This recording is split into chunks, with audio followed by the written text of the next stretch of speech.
Because as a Christian, okay, there's a message of love that is central to our faith. And the Pope gave us each a little thing to put on our desk, which said, love never fails. Love never fails. Yeah. And so I think, wow, what a message. Waiting to come down here, I was really intrigued at the hotel to come upon a bridal party, getting ready for their ceremony. And I went over and congratulated the family. And they said one wonderful thing. They said, they thanked me and they said, Inshallah, if God wills, Inshallah. I've always loved that phrase because you know what? God wills certain things. One of which is that love never fails. That was the message of His holiness, and I take that back with me as really a symbolic of what Egypt has achieved over the last 3 months. Being a devout Christian, how did you see the burning down of churches and holy places, and how come, and we know that among the Americans, a large part of the population is really religious in a way or another, each in his own way. And how come this message did not come across that there is a risk to the nation? Why? Well, first of all, you must realize that when Americans see what we saw in Nairobi last week, okay, a Muslim group of terrorists put Muslims on one side and Christians on the other and shot them in cold blood.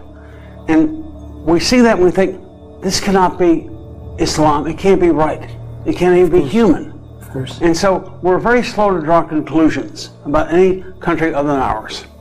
And I think what people saw was, look, the people voted for Morsi, so he's in power. Well, that's the end of it. No, it is not. Because what I've seen here is strong evidence over the last 48 hours of just how pronounced your revolution was. It's a revolution that began before Morsi, but it is proceeding after Morsi. And that's an extremely significant development in democracy's history. There are so many times in American history where we don't even show up to vote. Last election, 60% of the people did not, 60% of the people voted, 40% did not. I say that as a condemnation of myself and my country. We should be more vigilant in our own democracy. And here, you put the largest crowd ever seen in history. 30 million folks were in the streets. In fact, it began with 20 million on the 30th of June, swelling to 30 million 3 or 4 days later. But I look at that and I think, that's unprecedented. I've seen on American media that they are making fun of 20 or 30 million people, even though some of the correspondents were taken by helicopter to take a look from atop the squares and the streets to see it themselves.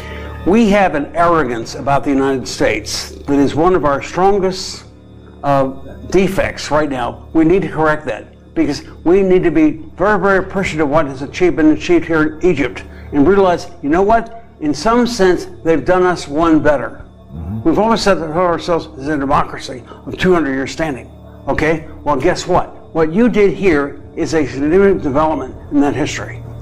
And again, I think it is the kind of thing which occurred, no one expected it. That's what history always is. It was what you were not expecting, and yet it happened. The question is always, how do you react? And what you're telling me right now, if you go and tell the same story or a similar story or something close to that story back at home, how will you be perceived? I have a reputation back at home for always telling the truth. Okay, it may be politically incorrect, but I always tell the truth. I'll tell the truth this time too. To say, listen, as Americans, we must be humble and realize we do not have all the answers. Certainly not for Egypt and Egyptians, because what they've done deserves respect first and foremost. What they've done deserves applause.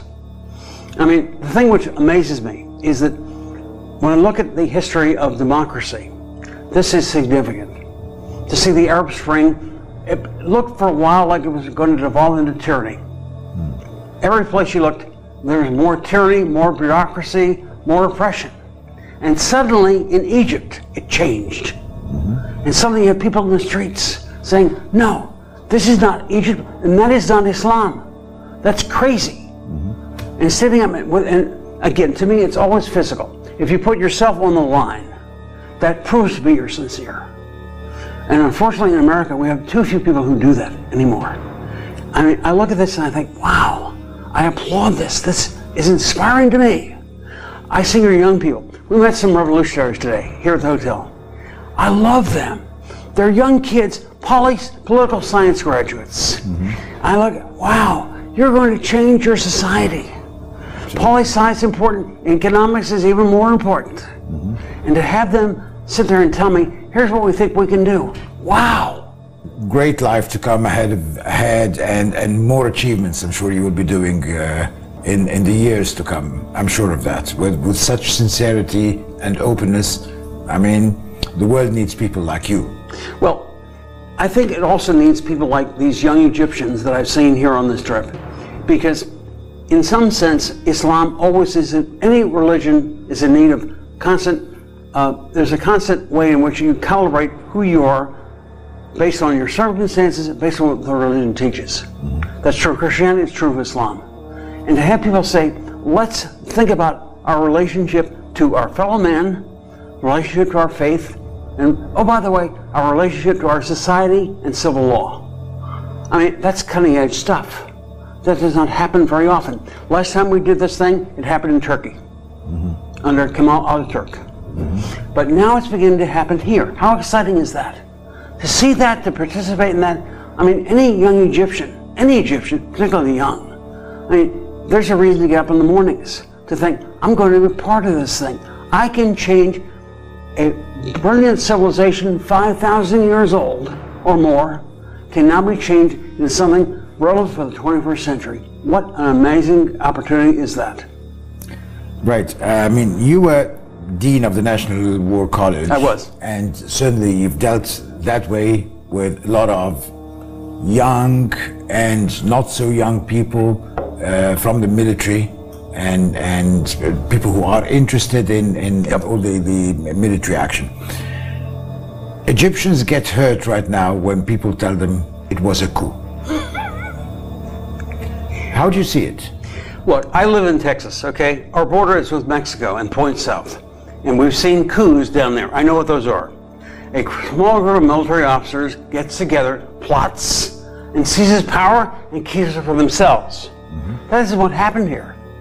I mean, I looked at what happened with having 30 million people in the streets saying, we want change now.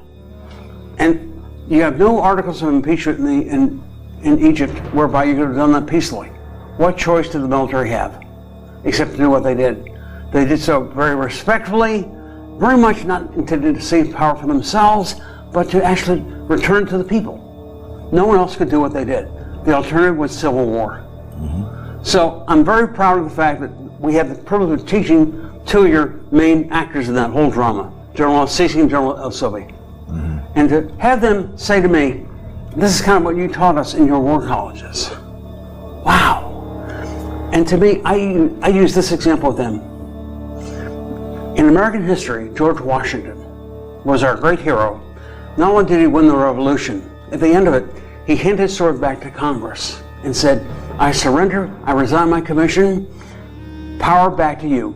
You put it together. They then drafted the Constitution of the United States, which has endured for 200 years. I see that same spirit in General Al-Sissi. I told him, you remind me either of Sadat himself or of George Washington. I do not make the comparison lightly. I understand there are a lot of things to go yet ahead. Let me tell you, I mean, also to pass a message that perhaps may help with the messages that you're taking along with you. Many people, prior to the 30th of June, I mean, when people were getting themselves prepared to rally to the streets, they were talking to me, they see me, they know that I'm from the media, and they ask me the question, do you think General Al-Sissi will support us, or he may back down before he does? So people were not 100% sure that they will be supported by him. And that means that the people actually, honestly, moved not so sure. They maybe were sure by 90%, 80% they will be supported, but they were not 100% sure he will take that step. Having met General Sisi, met His Holiness, have met politicians, I think you met Mr. Amr Musa as well. I did. And the young people, the revolutionaries there. It's a mix of people, of generations, of different backgrounds in Egypt.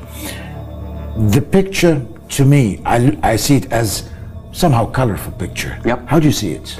Very colorful. I mean, I sat there and was in awe of some of the people I met. His Holiness. I mean, having been a monk in a monastery for 27 years, I think, wow, how big is his heart? What is the heart of a servant that beats in his chest? Abu Musa, same way. A brilliant legal thinker, very much concerned with how do we engage all society and get this thing right. I mean, that precision of thought is so precious to me. As a political scientist myself, I know what he's facing. Finally, General Al-Sissi, I mean, I've been around a lot of generals. He's very special because he's not only plain spoken and courageous, but when the time came, he put his courage and his stature on the line. I know people who know him personally from his time at the War College, they all say the same thing. He's always been like that. This is nothing new. He's that man of character that you see before you. He was that way with us too. So in one sense, I'm gratified but not really surprised. You're lucky to have him. I'm looking forward to your coming visit to Egypt, and things would be better. And please tell the American people that Egyptians do love them, people to people. We've been hurt and feeling hurt for the American people back in 2001, and this is why we were hurt when the administration did not back us up, at least emotionally, as much as we expected it. Well, you see, as I told General Al-Sissi, I reminded him, look, in America, only 1% of the people serve in the military that wear the uniform I wore. 1%, meaning 99% don't. And then they run for Congress, they are in the administration, the State Department, and all those high positions. And to me, I realize the most important aspect of this is that in Egypt, as in other countries that have conscription, the army is not them over there, the army is us. And as an American, I think we have lost that. I regret that more than I can tell you. I've written books about this. I appear and speak passionately about this whole issue. Because the army cannot be them over there. It's got to be all about us. Here it was. And you can never tell when the day will come when the army is going to act. And in your case, it acted on behalf of you, the people. Right. And that's a rare, rare gift from history, which I hope you'll take full advantage of. It's been a real pleasure meeting you. I enjoyed speaking to you, and I'm looking forward to meeting you again soon. My privilege indeed. To the Egyptian people, I say thank you and God bless you. God bless you. يعني أعتقد اللقاء من القلب، واضح جدا إن محدثنا بيكلمنا من قلبه، ويعني لازم نبقى مميزين ما بين اللي كانت عليه الإدارة الأمريكية أو اللي عليه الإعلام الأمريكي اللي بيتغير هو كمان وهو بيشوف الصورة بشكل أوضح.